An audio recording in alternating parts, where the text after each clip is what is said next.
Hello everyone, this is the InStyle Knitting Studio. In this lesson, we will learn how to knit elongated stitches. I will show one of the methods. In this process, we will pull the stitches down.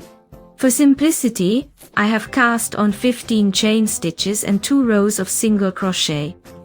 How to do all this, we learned in previous lessons. I will leave you some links, check below the video. To move on to the next row, we make 1 chain stitch for elevation and turn our work. We will crochet 1 single crochet at the beginning of the row. This is necessary to make the edge look nice. Next, we will start knitting the elongated stitch. We insert the hook into the next stitch of the previous row.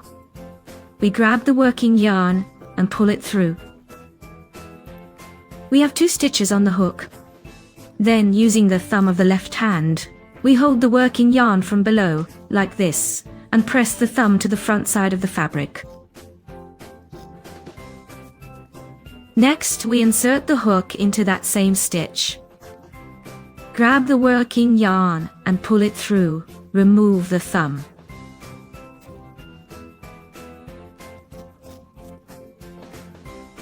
We have 3 stitches on the hook. Again, we grab the working yarn and pull it through all 3 stitches on the hook. We have knitted the first elongated stitch.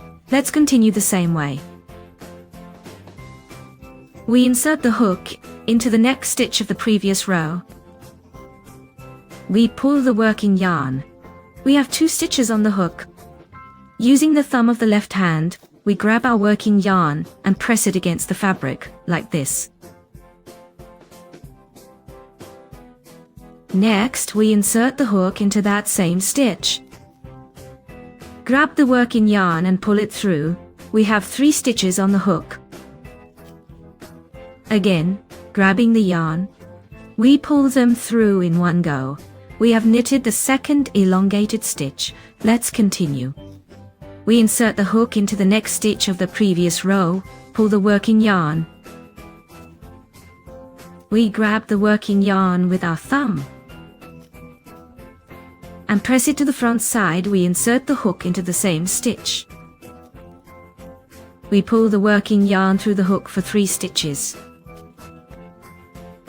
And we knit these 3 stitches in one go. We already have 3 stitches. This is how the stitches are knitted, and they will be facing down on the front side. This will be a very challenging lesson, I would say, because it is difficult to pull like this, and one has to get used to it. I knitted the last stitch with a regular single crochet. This is done to ensure that the edge is even and beautiful, so we have this row of elongated stitches. This is the front side, meaning the stitches face down. This is our wrong side. One needs to look at the stitches very carefully and pull the loops. We try to pull the loops equally, meaning to the same level, because it will look ugly if one stitch is shorter and another is longer. So, we have finished 1 row of the front side. To continue knitting such elongated stitches, we rise to the 2nd row. We make a chain stitch for lifting, turn the work, and this is the wrong side. Now we have the 2nd row on the wrong side. We will knit with regular single crochets.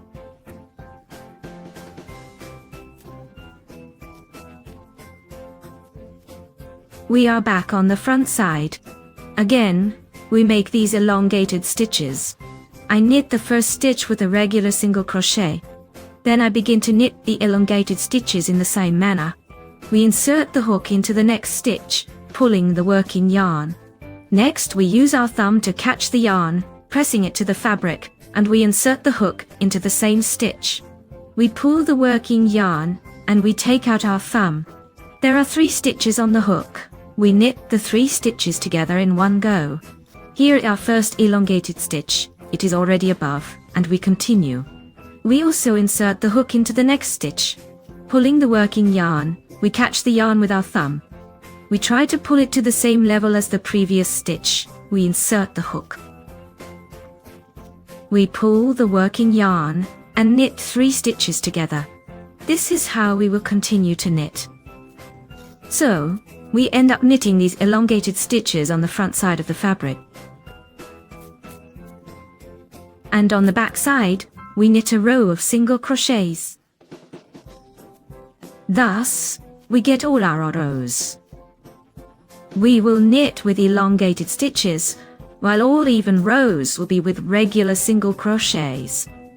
I will knit a few rows, and we will see what kind of fur this elongated stitch gives us. This is the fur texture we obtained. This is the front side. Here is the beginning of the work. This is the last row. This is the back side. This method of stretching stitches is often used for making rugs. The back side serves as the base for the rug, and the front side is directly the pile. Often the pile is trimmed. These stitches are trimmed in the middle to create small tufts of pile. In general, here you can stretch the stitches a bit more or a bit less. It depends on how each person does it, and what they prefer. We have looked at this method, in which the stitches face downward, they are pulled down.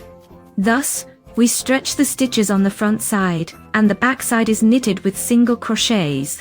That's all.